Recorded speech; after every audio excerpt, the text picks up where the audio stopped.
Hi, everyone.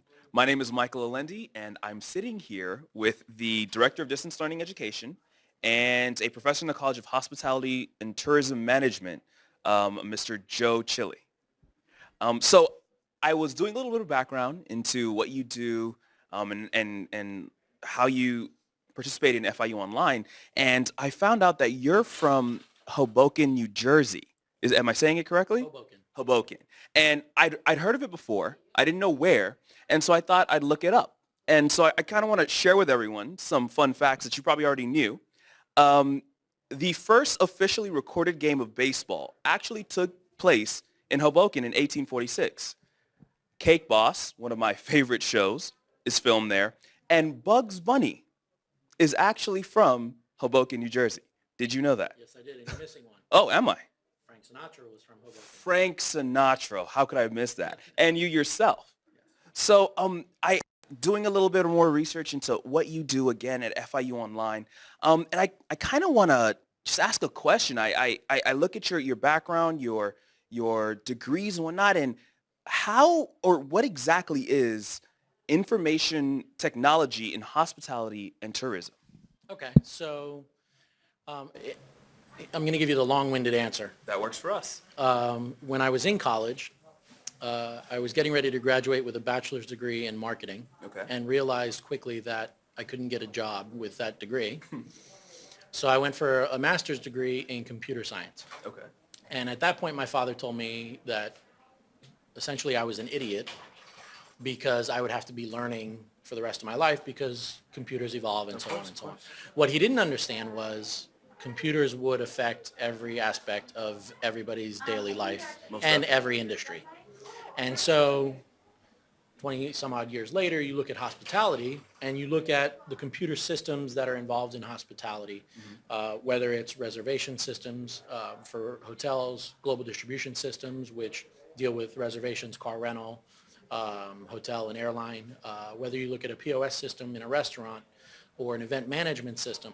So there's many aspects of individual computerized systems within the hospitality and tourism industry that Okay. that are used, in daily activities related to the industry. Awesome. So if I were to say I had a problem with Travelocity or with Kayak or any of those things, does that fall in the same area or? Well, what we teach is really an understanding of what the systems are, and it's more of an overview of how they function, where they get their information from, things like commissions and so on related to the systems. So it's not necessarily a computer class where you're getting to the background of the algorithms of how something like Travelocity or TripAdvisor would work, Okay. but it's more of an understanding of these are the systems that are available to us. These are the reasons they're there. This is what they're used for in a management level. Okay, cool. Now, everyone here was talking about you as a professor, how engaging you are, how lucky your students would be in your online classes. And one class that they brought up that I particularly find very interesting was online wine tasting. And I just want to know, how do you do online wine tasting in a course? So when we decided to create this course, obviously it was a challenge. And what we did is we stripped down the existing face-to-face course and basically said, we're going to create this course from scratch. The course objectives may be the same, but how we get there is going to be totally different. And so in a face-to-face class, students come to class and they taste wine. Well, how do we replicate that in a online environment? And that became a big challenge to us. And so the first thing we started to look at was like a science box where the instructor picks the wines and we send packages to the students. Cool. And that was kind of the first iteration of this. But what we quickly learned is when we're dealing with alcohol, there's an issue with across state lines, and then forget about international and so on. So we really kind of simplified it in that we give the students a list of wines. Okay. And there's a lot of like wines that we want them to taste. So it doesn't necessarily have to be this particular bottle because they might not be able to get it in their region or their country. So it's something like that bottle, Okay. and they taste it on their own, and then they come back to the instructor and provide the feedback and responses that he or she's looking for. That's great. And I mean, something that we all kind of want to share and talk about and understand a little bit better. Online is definitely a different venue from traditional teaching. However, you've taken something that should or seems like it can only be done in face-to-face and moved it fully online. What's something you want to tell possibly your colleagues or other professors about migrating what their traditional face-to-face courses are onto the online experience? Is it easy? Is it manageable? What are some of the tools that they can use to kind of get ahead and possibly advance their courses? Yeah, so I think for the applied classes, because we also have a cooking class online. Okay. For any of the applied classes, regardless of the discipline, what I would suggest is forgetting what you do currently and think outside the box and try and build from there. And the think outside the box thing, you know, it really is anything that you want.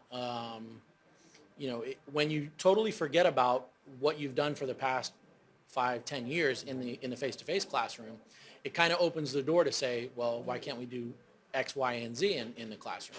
And what we find interesting is the stuff that we're introducing in the online course, they're adopting in the face-to-face course now. Because even though you may have a face-to-face student, the dynamics of how they learn is similar to an online student. There's really no difference. And so when we get into things like giving the student an option on how to pass an assessment, right, and some universal design function, you know, that's a big part of it. So I would say, you know, the best thing to do would be let's just bring it down to the bare bones of the course objectives, and then how do we get there? Well, we can get there any number of ways. Awesome. And then just kind of the last question we kind of want to ask almost everyone that we're speaking to is, what do you think online education is going to look like in the next 5 years? Are there going to be more wine tasting classes, I think is what everybody wants to know. All right, so I'm going to coin a term, and I'm going to be the father of this term. It's on record. Remember this. A la carte education. And so my idea for the future of online education is somewhat simplistic, but it makes sense if you take a step back and you look at it. So if you have a course objective, I want to provide the student 3 ways for them to learn in order to meet this course objective. Okay. One may be a video, talking head. One may be reading material. Okay. And one may be go straight to a quiz. And if I provide the feedback loops within that quiz, they can take a quiz thinking they know the material, get some questions wrong, but it's going to provide them feedback as to why they got those questions wrong. And now maybe they go and figure out what I did wrong to get that wrong, and something along those lines. So I'm going to provide them 3 different ways to learn the material. Awesome. Then I'm going to provide them multiple ways in an assessment. For some people, it may be they want to give a presentation. For some people, they may want to write a report. For others, they may want to be involved in a discussion forum. For others, it may be they need to create a skit with a couple of their classmates. So basically, we're providing the student with the material to learn. Okay. They pick which one they want. Okay. And then show me that you learned it any way you want to. Okay? Now, obviously, this is going to take a lot of design up front. Of course. But I think this is kind of the way of the future for online education. All right. Well, that was extremely insightful from someone who really knows what he's talking about. Doing it really well. Learning. A la carte learning. Remember, he coined that term right here. Mr. Joe Chili, thank you so much for your time. Take care.